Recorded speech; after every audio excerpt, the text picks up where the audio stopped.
ఇప్పుడు ఫ్యూచర్లో ఏంటంటే అప్కమింగ్ మీకు నెక్స్ట్ 10 yearsలో న్యూక్లియర్ ఫిజిక్స్ కానీ న్యూక్లియర్ ఫిజిక్స్ మీద చాలా రీసెర్చ్ జరుగుతుంది.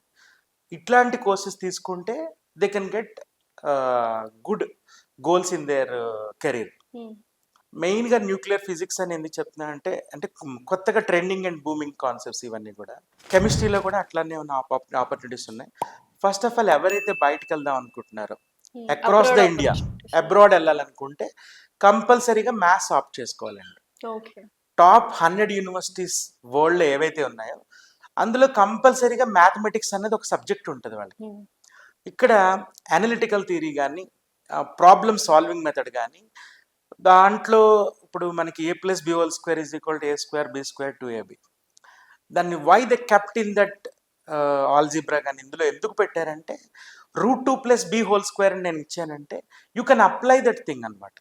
√2+b² అని నేను బోర్డు మీద రాశాను అనుకోండి, పిల్లలు ఏమంటారు మాకు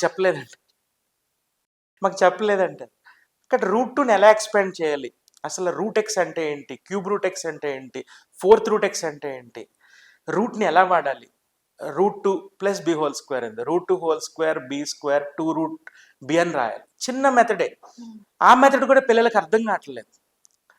ఇక్కడ అర్థమయ్యే విధంగా టీచర్ కూడా ట్రైన్ అయ్యి చెప్పాలి. ఇప్పుడు టీచర్స్ కూడా ఎఫిషియెంట్ టీచర్స్ దొరకట్లేదు. అంటే I'm not a great teacher అని చెప్పట్లేదు, కానీ ఏంటంటే టీచర్ మస్ట్ లెర్న్. స్టూడెంట్కి తగ్గట్టుగా మీరు ఇంట్రెస్టింగ్గా సబ్జెక్ట్ చెప్తేనే వాళ్ళు మీ పాఠను అర్థం చేసుకోగలుగుతారు. ఎప్పటి నుంచి ఏంటంటే ఫస్ట్ ఆఫ్ ఆల్ మ్యాథ్స్ అంటే అమ్మో భయం లేకపోతే ఏదో డిఫికల్టీ అని ఫీల్ అవుతూ ఉంటారు. ఆ ఫీల్ని మీరు పోగొట్టాలంటే ఈజీగా వాళ్ళకి ఎలా అర్థం అవుతుందో చెప్పాలి.